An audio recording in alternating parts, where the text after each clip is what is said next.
Hello and welcome to the second section of this title called Deploying Web Applications using Webpack. In the previous sections, we have installed Webpack 2 and created a basic configuration file for our application. We have also looked at how to configure Webpack to bundle our JavaScript files, how to create page templates, and how to include and run our bundled JavaScript in those templates. We have also installed and configured the Webpack dev server, which allows us to write our application more efficiently, having features such as hot loading of modules and always refreshing the page whenever you make a change in one of your files. From my point of view, this is the base of all Webpack configurations, and it's the basic configuration you should always include in your projects whenever starting new projects. In this section of the title, we will have a look at some of the more advanced features that Webpack has. Mainly, we will focus on loaders and what loaders do. In this first video, we'll have an introduction to loaders, and we will see exactly what loaders are and why we need to use them. We will see why we need to use loaders and how we use them for asset management. We will have a quick look at the basic loader syntax and how we include those loaders into our projects. And then we will add a loader called the raw loader to our project and see exactly how it behaves when included in our application.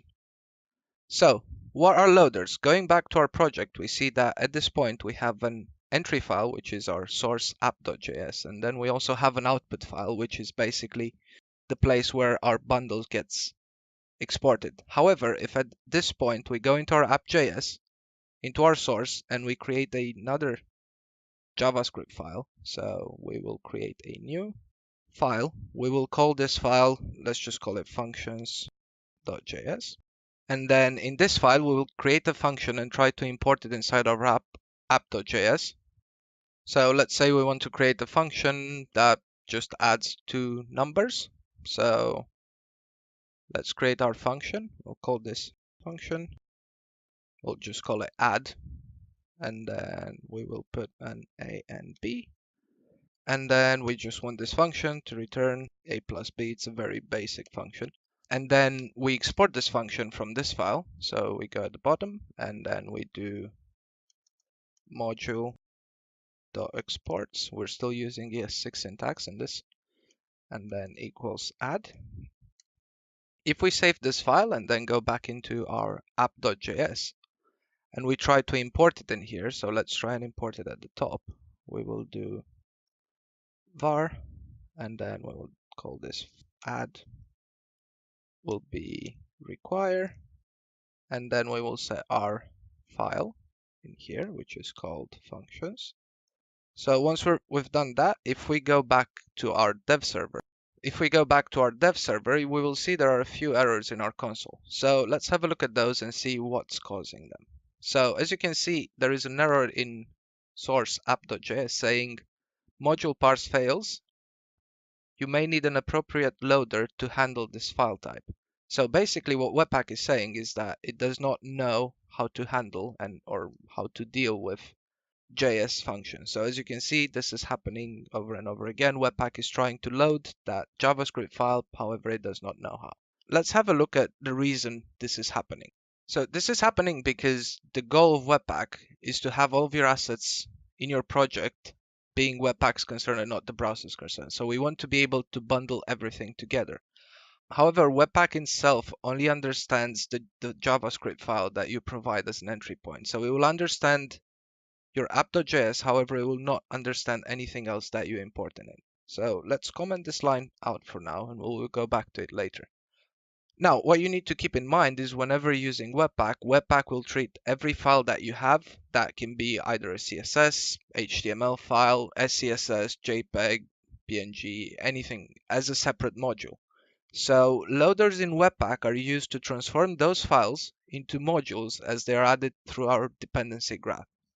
So at a high level, loaders have two purposes in your Webpack config. First of all, they identify which files should be transformed by a certain loader. We use a loader to determine, for example, an image file or a CSS file needs to be transformed into a module.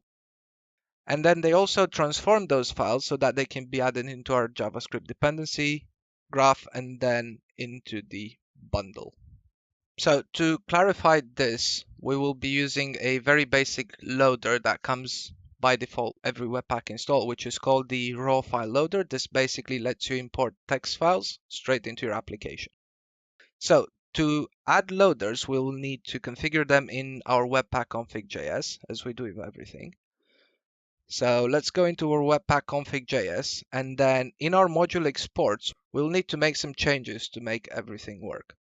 So just below our dev server object, we will need to create a new property, which is called module. And then in here, we will be adding all of our loaders that we are gonna use. So for the modules, we need to set up a set of rules. So we will create a rules property. This is an array, and this array will basically contain all the loaders that we intend of using in our application. So first of all, as we said, let's deal with text files. So as I mentioned, if you remember when I said the loaders have two purposes, first of all being to identify which file should be used or transformed. So this property is called test. So we need to specify as test. Let's just make this look a bit nicer. So we will test for all the text files. So we are looking at all the files that end with txt. And then for all those files, we want to use the raw loader. So use, and then we will specify our raw loader, and then close the property and save the Webpack configuration. While we're still in here, we'll also go to the dev server and we'll comment a few lines. So we will comment open true and stats errors only, just because we want to see exactly what happens with those files when they're imported. Now, if we go back to our console and then run Webpack again with yarn run dev, you'll see everything is running. And if we go to our dev server, you'll see our dev server is running as well.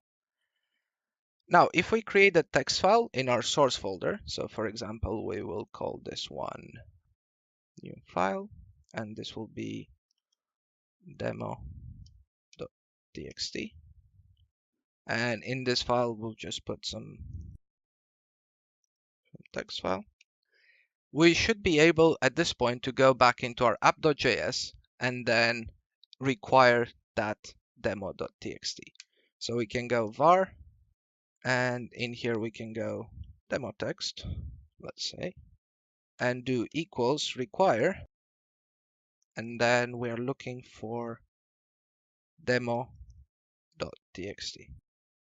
Save it, and if we go back into our code, we'll see that we cannot resolve demo.txt.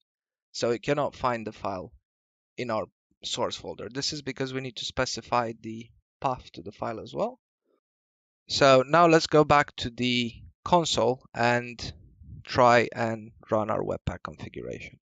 So we will cancel the previous build, we will clear the terminal, and then we will do yarn run dev again. Now at this point, you probably imagine there will be an error because we have not installed the raw loader yet. So let's do that. Keep in mind, whenever you use a loader, it needs to be installed as a dev dependency, as with all the other plugins and loaders that we're using for Webpack. So we will go yarn add, and in here we will look for raw loader.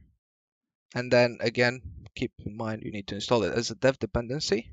So once that gets added, we can then run again the development server, and hopefully at this point everything should be working fine.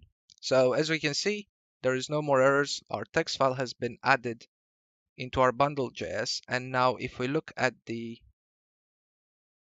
script that we have in our app.bundle.js, so let's open this in a new tab, should be able to see our text in here. So let's search for it. Let's just search for our text, demo text. So as you can see, it's been added in here in our bundle.js. And then we also have the module exports. This is text. So as you can see, our text file has been bundled into our Webpack app.bundle.js. So just to recap, basically loaders are functions that test for specific file types and then use a specific loader that we need to install in our project in order to add our project files into bundle.js and then put them together and set the dependency tree.